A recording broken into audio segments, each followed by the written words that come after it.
o jornalista Reinaldo Azevedo. E vamos falar sobre economia na sequência aqui. Nosso entrevistado é o Felipe Salto, atualmente economista-chefe da Warren Renascença. O Felipe Salto, que já foi diretor executivo da Instituição Fiscal Independente e também foi secretário de Fazenda do Estado de São Paulo. Felipe Salto, é um prazer recebê-lo novamente no Bastidores do Poder. Boa tarde. Prazer é meu, Guilherme. Boa tarde a você e a todos os ouvintes. O presidente da República, em entrevista ontem, ele voltou a criticar os juros. Eu lembro de uma entrevista que o senhor concedeu não faz muito tempo, ainda no, digamos, momento mais tenso dessas críticas de Lula ao Banco Central. O senhor disse que o Banco Central é solução e não problema. Como é que o senhor tem visto as sinalizações do Banco Central e agora essa medida? Eu vi um artigo elogioso do senhor no Estado de São Paulo em relação à conduta do ministro Fernando Haddad, principalmente em relação a essa desoneração dos combustíveis que impactou nos cofres tanto dos estados quanto da União, e me parece no sentido até de buscar junto ao Banco Central alguma diminuição na taxa de juros no curto prazo. O senhor vê isso com bons olhos? Olha, primeiro dizer que a minha coluna nessa semana no Estadão, de fato, como você disse, eu registrei a importância dessa medida da reoneração dos combustíveis, a saber, da gasolina e do etanol, porque ela vai produzir um volume de arrecadação em torno de 20 bilhões. Isso significa que não é o valor que se esperava, de quase 30 bi, mas junto disso veio um imposto temporário sobre exportações de petróleo que deve colaborar com algo como 8 ou 9 bilhões. Então, do ponto de vista fiscal, é uma vitória do ministro da Fazenda, Fernando Haddad, que deve ser reconhecido. E não é uma vitória em si. Ela representa algo que pode dar força ao Ministério da Fazenda para defender a proposta do novo arcabouço fiscal, as regras que vão balizar o comportamento dos gastos, das receitas e da dívida em relação ao PIB, ao Produto Interno Bruto, ao longo dos próximos anos. Então, foi uma vitória da ala econômica. É evidente que existem essas fricções entre a ala política e econômica. Nisso, a entrevista do presidente Lula, que vocês agora retransmitiram, né, alguns trechos, Sim. Foi bastante interessante, né, para a gente entender que, de fato, sempre acontece isso. Você tem um ministro ou outro, ou o próprio presidente, que tem as suas observações, suas colocações sobre a economia.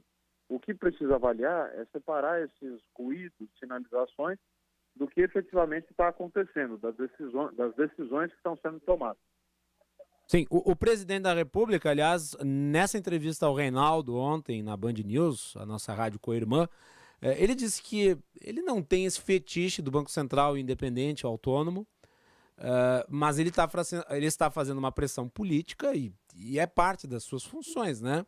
Fazer, né, a avaliação da situação do país de um ponto de vista político. Ele é, né, essencialmente um político. Daí eu lhe pergunto, Felipe, indo para, né, o nó górdio da questão. E ele perguntou ontem e ressaltou isso e falou sobre o patamar da taxa de juros e criou-se uma discussão muito grande no país a respeito sobre a viabilidade de redução da taxa de juros. O senhor acredita que com essa ação do governo de reonerar, o senhor que elogiou essa ação, de reonerar os combustíveis, cria-se algum tipo de fato novo que possibilite pelo menos uma redução pontual da taxa de juros? Ou ela está no patamar que tem que ficar?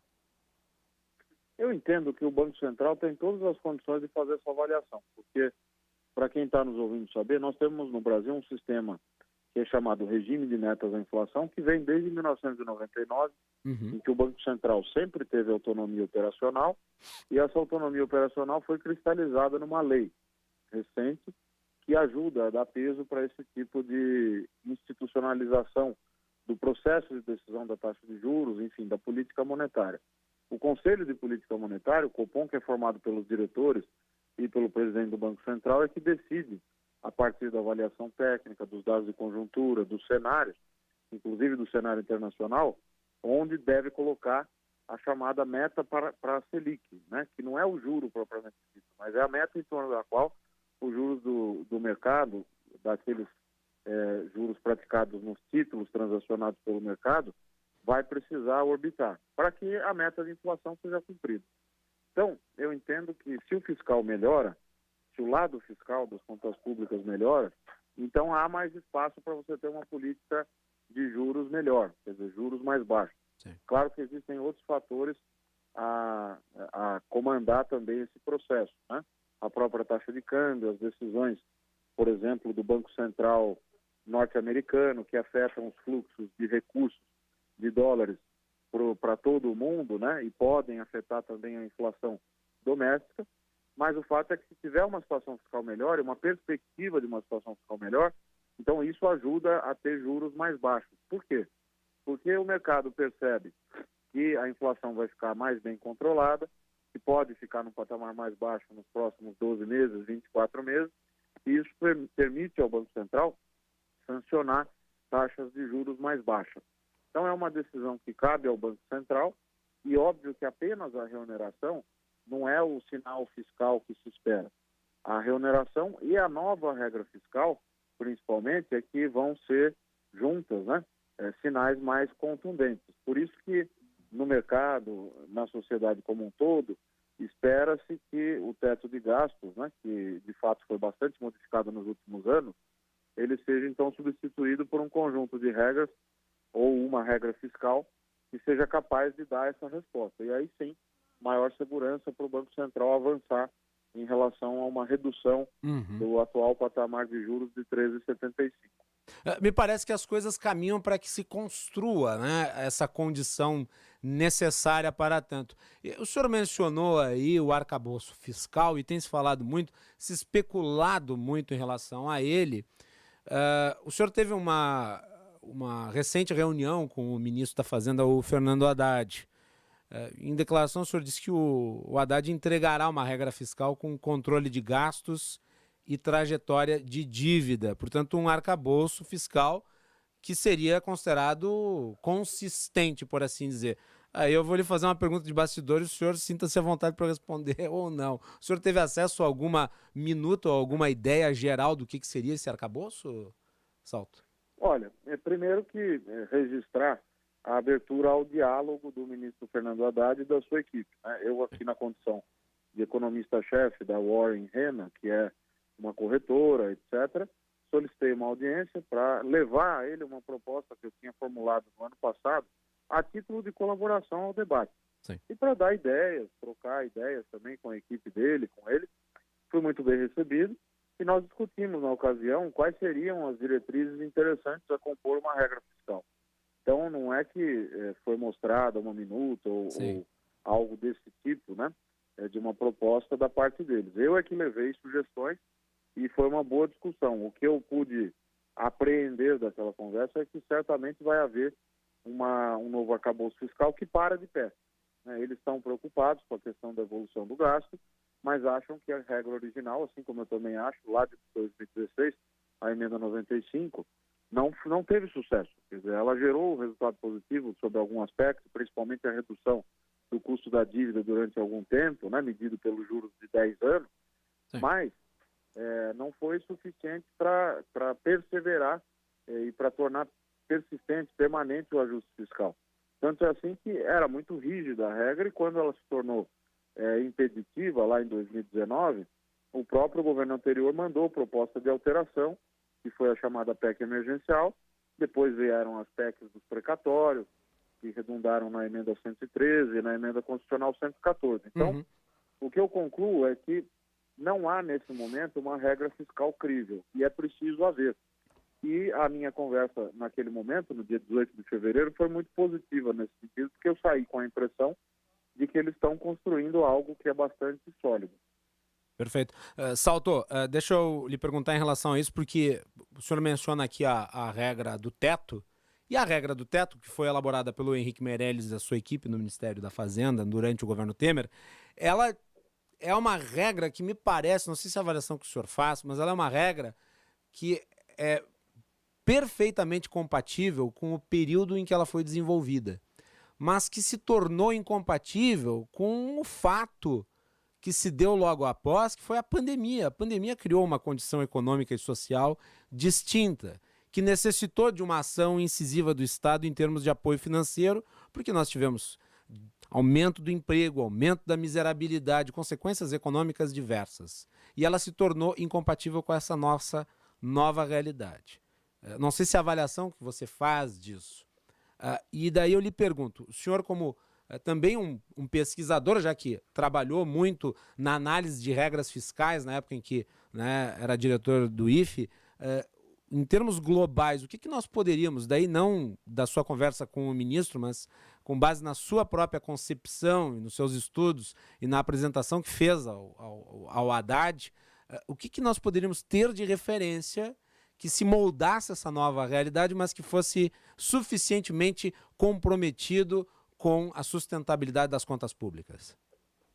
Bom, primeiro que eu acho que a regra do teto já nasceu com muitos problemas. Eu tenho um artigo publicado na revista Conjuntura Econômica da FGV, em parceria com o José Roberto Afonso, lá em 2016, que nós mostrávamos que o teto era importante pelo controle da despesa, mas que aquele desenho ia dar problema, porque ele era extremamente rígido, não tinha válvula de escape e não tinha o plano B. Quer dizer, para acionar as medidas de ajuste previstas no artigo 109 do ato das disposições constitucionais transitórias, estavam previstas na regra do teto, você não podia fazer isso porque não podia mandar o projeto de lei orçamentária anual com, eventualmente, o teto rompido. Então, não foi a pandemia que prejudicou o teto. O teto, mesmo sem a pandemia, teria batido o pino. O problema é que as oportunidades de aprimoramento foram mal utilizadas.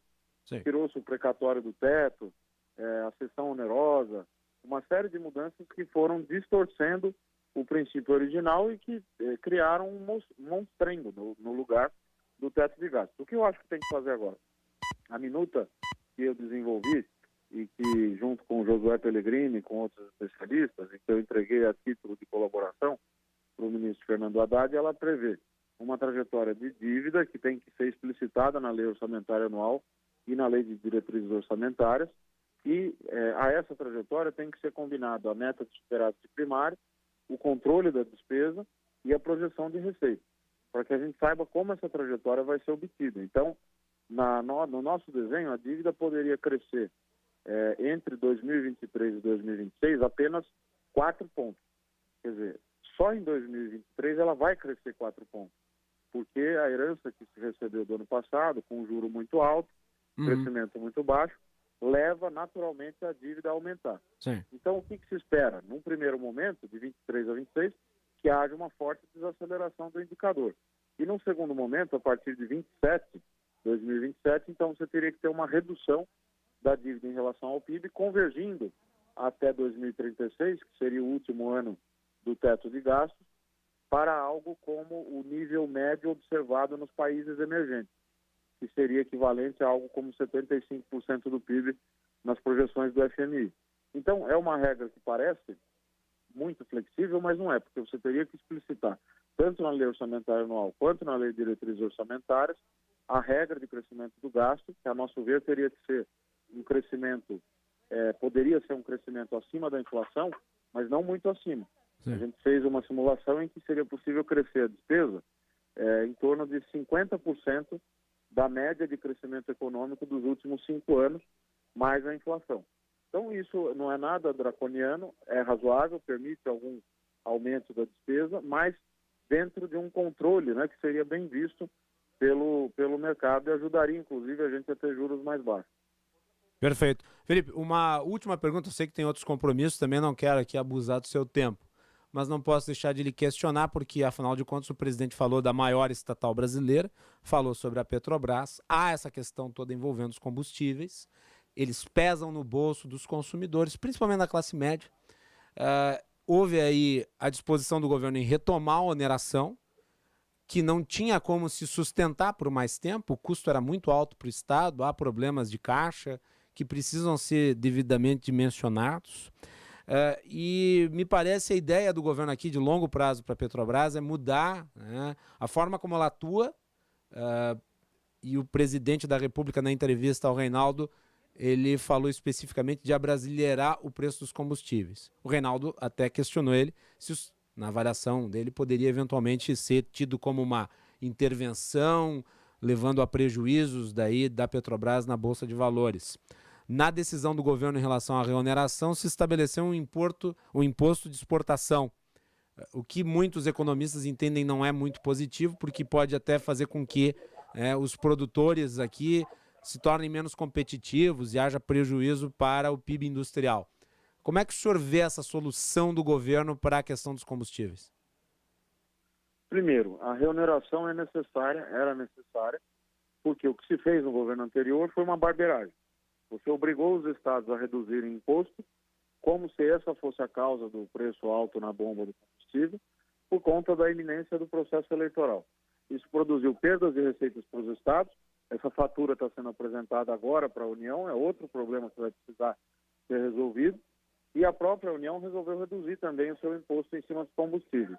Agora isso cobra seu preço e precisa ser revertido. Então foi correto. O imposto de exportação não é recomendado na literatura econômica, não é bom economicamente, gera distorções, mas vai ser temporário. Então a receita que ele vai produzir mais do que compensa o fato de não ser uma medida, digamos assim, do mundo ideal, né? Então isso é uma coisa à parte. Agora, a política de preços da Petrobras, a condução da empresa nesse novo governo e tudo isso, eu acho que ainda nós temos que esperar para avaliar quais vão ser essas diretrizes a partir do que nós vamos ver nos próximos dias, a formação do conselho, os diretores e a própria indicação que o presidente Jean Paul Prats, que é um especialista também no tema, vai dar nessa direção. O presidente Lula, aliás, o Reinaldo Azevedo saiu muito na frente com essa entrevista, acho que foi muito elucidativa e ajuda a gente a entender como está a cabeça do governo nesse momento. Né? Sim, ele propiciou ali um espaço porque o presidente antecipasse muito das suas ideias, né, para os próximos meses. Felipe Sem Salto, dúvida. muito obrigado, é sempre um prazer tê-lo aqui no nosso programa. Eu lhe agradeço muito, lhe desejo um bom final de semana e lhe deixo com a última palavra. Eu que agradeço a você, Guilherme, é um prazer participar do programa e estou sempre à disposição. Um abraço grande a todos. Tá, então, Felipe Salto, economista-chefe, sócio da Warren, que está aqui no nosso programa.